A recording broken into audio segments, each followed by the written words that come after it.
네, 장관님. 어제 혁신성장과 일자리 창출 지원 방안 발표한 이후에 세간에서 정부가 지금 경제 상황을 위기 상황으로 보지 않는다고 하면서 위기 상황에서나 쓸 수 있는 단기 부양책들을 다 모아놓은 거 아니냐, 이런 비판이 있어요. 어떻게 생각하십니까? 어떻게 답하시겠어요? 그러한 얘기에 대해서 제가 동의하지 않고요. 우선 두 가지를 말씀드릴 수 있겠습니다. 어저께 발표한 대책이 단기 대책이 주가 아닙니다. 물론 뭐 아까 맞춤형 일자리에 대한 말씀이 계셨지만 그거는 뭐 단기일지 몰라도 앞에 말씀드린 혁신성장이나 또 규제 이런 거는 굉장히 긴 호흡을 가야 될 것들이기 때문에 같이 봤으면 좋겠고요. 예, 그런데 저는 이번 지원 방안이 긴축 재정의 여파, 그리고 시장에서 투자 부진에 따른 정부의 고육지책이 아닌가.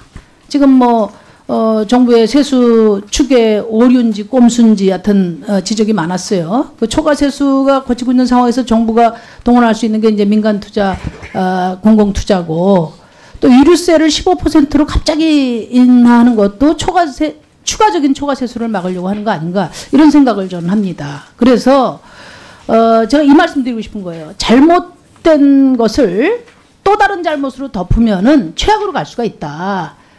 지금 그 정부 입장에서는 여러 경제 지표가 나쁘기 때문에 뭐 부양책을 쓸 수도 있다고 봅니다.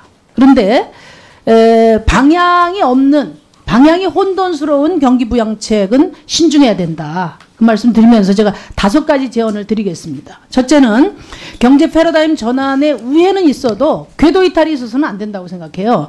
지금 탄력근로 단위 기간을 연장하려는 논의가 있었던 것으로 알고 있는데, 뭐 사회적 대화를 하겠다니까 지켜는 보겠습니다.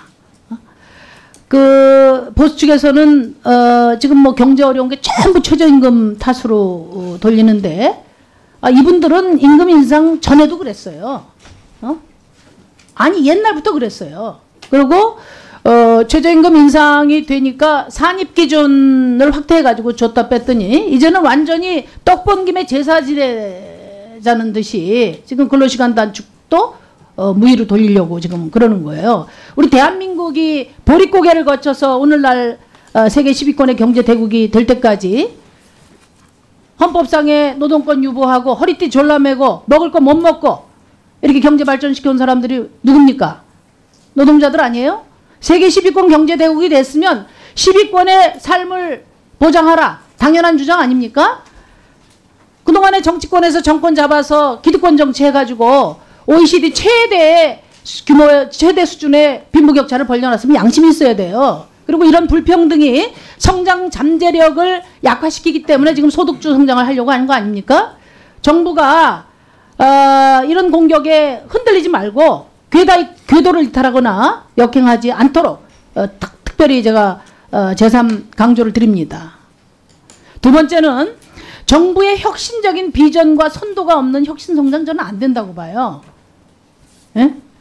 과거 했던 대로 규제 완화해주고 기업 보조금 주는 방식으로 민간 투자가 따라옵니까? 민간 투자가 자발적으로 따라올 수 있도록 선도하는 정부 투자가 필요하고, 그건 인프라 투자예요. 제가 작년 대선 때 박정희 대통령이 경부고속도로 놓고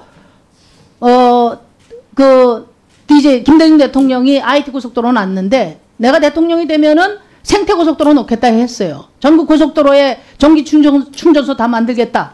그랬더니 어떤 분들이 다른 후보들이 그런 얘기 했습니다. 정의당은 집권 안 할 거니까 마음대로 이야기한다, 이렇게 했는데, 제가 올 2월 달에 북경에 가보니까 중국은 이미 테슬라 불러다가 고속도로에 다 전기충전소 깔았습니다. 전기충전소 같은 걸 까세요.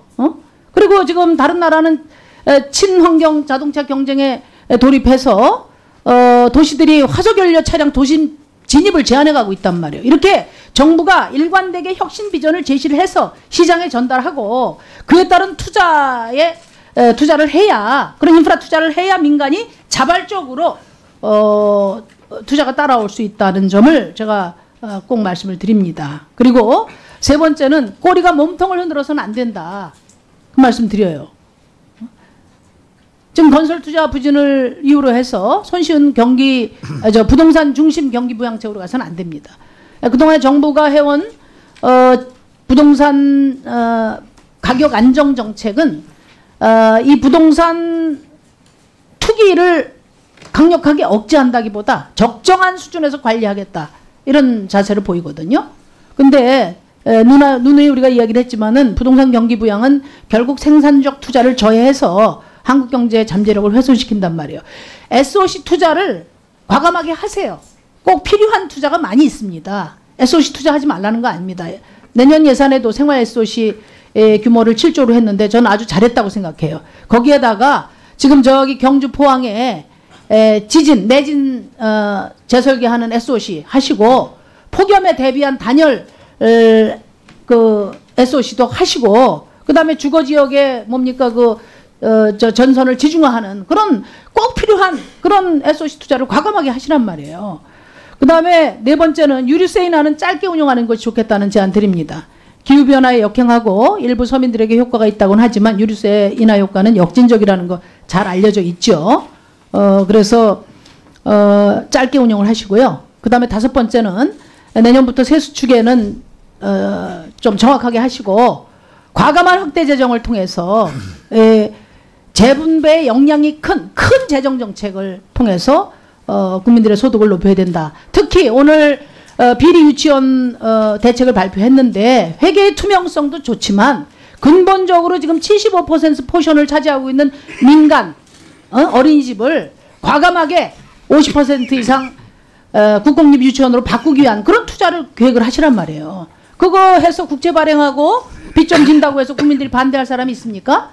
그렇게 과감한 확대 재정을 하면 그런 빚은 국민들이 세금 내서 다 갚을 용의가 있습니다. 그렇게 5가지를 제가 제안드리면서 장관님의 답변을 듣겠습니다. 네, 의원님, 참 좋은 말씀을 많이 해주신 것 같습니다. 제가 다 5개에서 다 일일이 말씀드릴 필요는 없을 것 같고요. 대부분 제가 생각을 같이 합니다. 제가 한 2가지만 좀 말씀을 드린다면은